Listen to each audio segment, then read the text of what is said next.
สบายดีทุกคนเนาะวันนี้วันที่14ตอนเช้าประมาณ7:30ขี่รถออกมาสำรวจเบิ่งสภาพน้ำท่วมอยู่เริ่มจากบ้านสิงควรเริ่มจากตลาดสิงควรหรือว่าแถวนี้ยังอ้าวสูงอยู่เนาะถึงจะเข้ามาท่วมใกล้ๆกับจริงแต่ว่ายังอยู่ประมาณ50เซนโดยรวมตลาดสิงควรนี่ก็เป็นเรียบร้อยแล้วเนาะเดี๋ยวท่วมไปเรียบร้อยแล้วที่ท้ายทุกคนขี่เบิ่งนับแต่บ้านสิงควรเนาะเริ่มแต่ตลาดสิงควรเขตเสี่ยงที่น้ำจะออกของเมืองหาดไทฟองเราเนาะลงไปถึงบ้านท่าพระปักปิงอีแทนเนาะมาเบิ่งว่าน้ำมันมาฮอดใส่ที่มีความเสี่ยงที่สุดที่จะออกน่าจะบ่เกินวันที่14-15ใกล้ๆนี้เนาะสั้นแต่จะอยู่ฝากเบื้องที่ตรงกันข้ามกับทางก็ให้เมียนเครื่องเก็บเมียนเครื่องเลยเพราะว่าน่าจะล้นแน่นอนเบิ่งจากอากาศนี่เนาะอาจจะล้นทางแน่นอนอันนี้เป็นบริเวณตามแยมทางเนาะที่น้ำกำลัง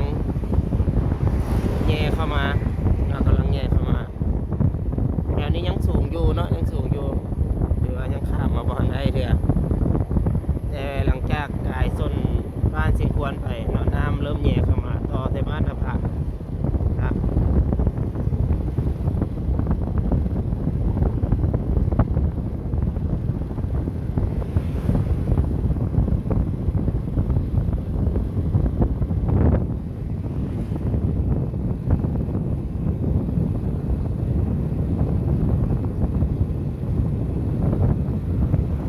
การสัญจรเมื่อนี้ประชาชนก็เริ่ม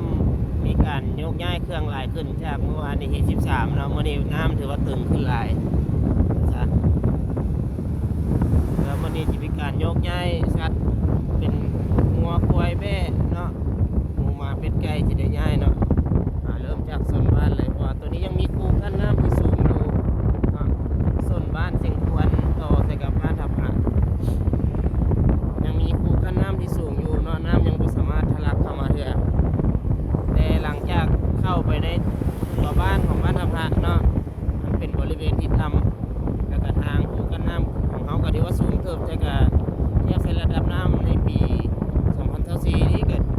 ถือว่าสูงกว่าปี2008แน่นอนเนาะเพราะว่าปี2008นี่เขาก็ท่วมแต่ว่าเริ่มข้ามทางมาแต่ว่าปีนี้เขามีทางนำแต่ว่าก็น้ำกำลังเข้ามาจอ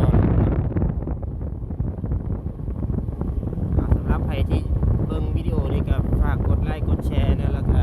กดติดตามช่วงนี้เป็นช่วงน้ำท่วมเราจะมีคลิปของการติดตามข่าวน้ำท่วมนี่อย่างตลอดเลยนะ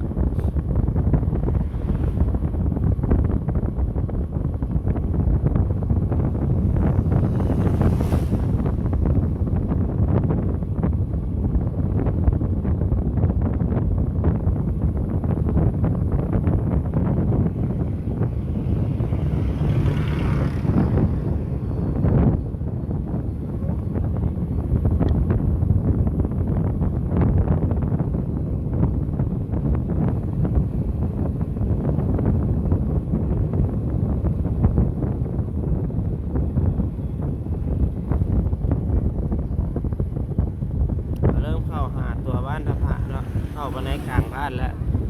น้ำเนี่ยเริ่มจากจุดนี้บริเวณนี้เริ่มแย่เข้ามาแล้วเข้ามาแล้วแต่ประมาณ50เซนเลยแถวนี้นะอันนี้เริ่มน้ำแย่เข้ามาแล้วประชาชนเบื้องนี้นี่ได้เจอน้ำกับรถทุกเงินแล้วเนาะน้ำแย่เข้ามาแล้วอันนี้มันแถวในบ้านท่าพระในบ้านท่าพระน้ำเข้าแล้ว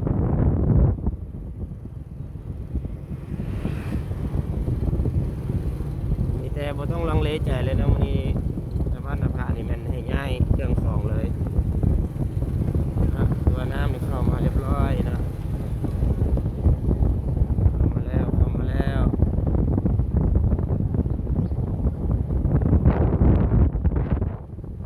อันที่เขาขี่นี่เป็นทางใหญ่เลยเนาะน้ำนี่เข้ามาจอแล้วเนาะมื้อนี้ถือว่าเข้ามาจอ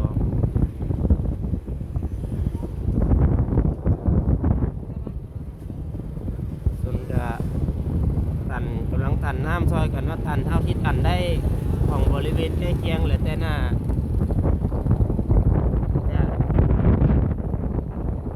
ซอยได้ในระดับหนึ่งนะซอยได้ระดับหนึ่งบริเวณเข้ามาแล้วนะก็เขตตลาดทภาเก่านี้เป็นเขตที่ค่อนข้างต่ำเนาะค่อนข้างต่ำเข้ามาหมดแล้วเนาะ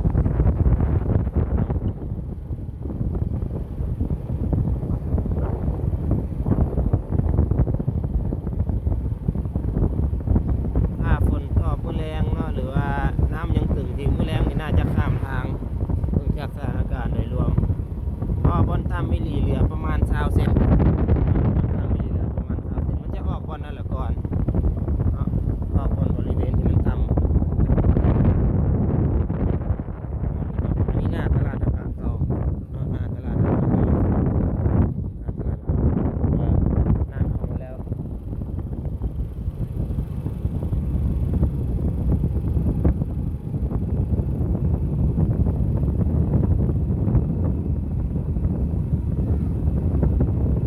ฟ้าฝนก็ยังมืดตกอยู่ตลอดเลยเนาะอ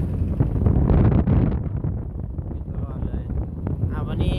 จากส่วนบ้านทภาต่อใส่กับบ้านบักเปงนะเพราะอันนี้เป็นจุดเสี่ยงภัยที่สุดเนาะเพราะว่าน้ำหลายถ้าน้ำออกจะออกแถวนี้โดยตรงเลยนะอันนี้เป็นส่วนบ้านทภาต่อใส่กับบ้านบักเปงเนาะน้ำนี่เข้ามาจอเลยในเดือนนี้เนาะเดี๋ยวนี้เหลือบ้าง20 เซนตอนนี้เนาะเหลือบ้าง20 เซนทุกคนเบิ่งน้ำกันเหลือบ้าง20 เซนทุกคนเบิ่งอันนี้ก็เรือถือว่าเรือน้อยเดียวเลยเนาะประมาณ20 เซนนั่นก็ส่งก็สร้างก็น่าจะได้เมียนเครื่องเนาะอันนี้ก็ถือว่าเอาสูงนิดนึงยังเหลือหลายเติมเนาะ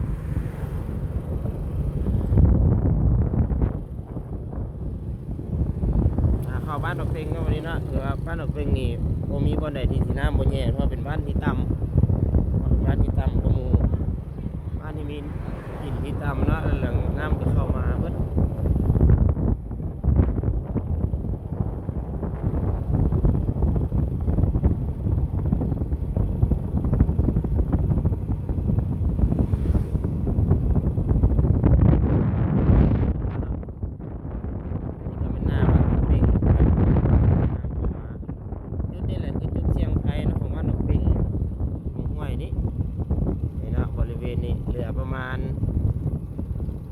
สูงเติบอยู่ถ้าเทียบเส้นทางตัวนั้นเนาะแต่ว่าก็เป็นบ่อนที่โล่งช่วงมันเคยออกทุกปีเนาะถ้าน้ำท่วมจะออกบ่อนอีกกันหมู่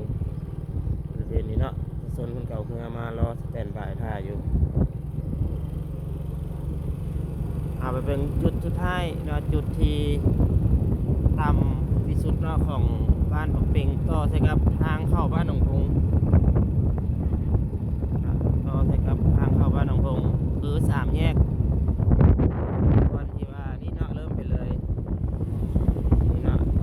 เหลือน้อยเดียวนึงเลยเหลือประมาณ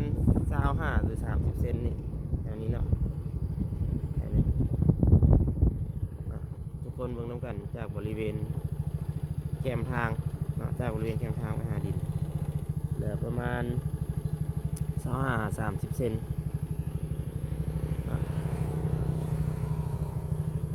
จุดนี้เป็นจุดที่น้ำสีโพกมูเลยเนาะถ้าว่าตึงไม่อีกมันออกบนนี้ก็มูเลยมันข้ามทางเนาะข้ามทางแล้วก็โบเรือแล้วเนาะข้ามทางไปมันก็จะเข้าไปเขตบ้านหนองพงเนาะโดยตรงเลยหนองพงมันก็จะตีอ้อมขึ้นไปเบิดทุกบ้านเลยวันนี้เพราะว่ามันเข้าได้แล้วเนาะน้ำทะลักเข้ามันก็จะรวมเข้าไปเลยวันนี้อันนี้เป็นทางเข้าบ้านหนองพงแล้วก็จะเข้าไปบริเวณน้ำนี้แต่ว่าบ้านคุยแดงนี่กระท่วมแล้วเนาะเขาเจ้าก็ย้ายมาอยู่ฟากเบื้องทางนี่แหละเนาะหนีน้ำขึ้นมาเขตบ้านอินแทนก็ถือว่าสถานการณ์บนทางแก่กันมาฟากเบื้องแคมทางพี่ยังบนได้ข้ามทางแต่ว่าเหลือนะก็เป็นท่วมหมดทุกหลังนะท่วมหมดทุกหลังเอาไปติดตามสถานการณ์บ้านอินแทนต่ออันนี้มันส่วนต้นบ้านหินแทนนะต้นบ้านหินแทนนี่ก็เรียบร้อยเนาะบอลในแห้งเหลือน้อยสุดเลยนะ